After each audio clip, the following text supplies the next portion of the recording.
लक्ष्मी तू छे, अनधन लक्ष्मी तू छे, करे हमरो माँ उधार।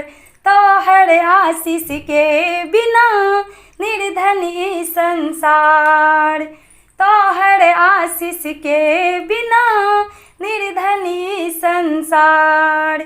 अनधन लक्ष्मी तू छे, करे हमरो माँ उधार।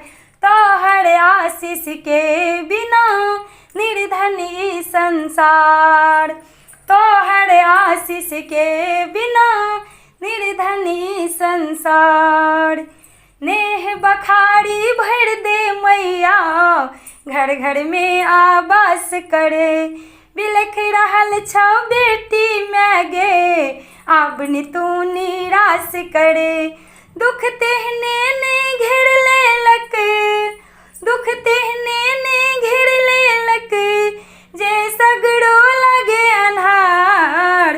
तोहर आशीष के बिना निर्धन ई संसार, तोहर आशीष के बिना निर्धन ई संसार। धन संपत्ति आई जग में जे, तोरे चरण के धूड़ा माँ। दुखिया भेल शरणागत छौ, सपना कर तू पूरा माँ।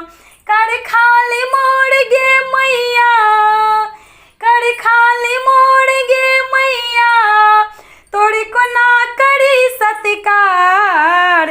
तोहर आशीष के बिना निर्धन ई संसार, तोहर आशीष के बिना निर्धन ई संसार।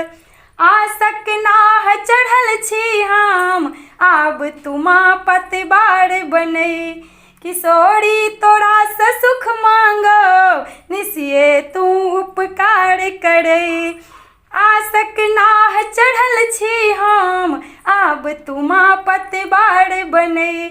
किशोरी तोरा सा सुख मांगो, निसिये तू उपकार करे। हमहू तोरे बेटी, माँ मांगी भाग सुहाग। तोहर आशीष के बिना निर्धन ई संसार, तोहर आशीष के बिना निर्धन ई संसार।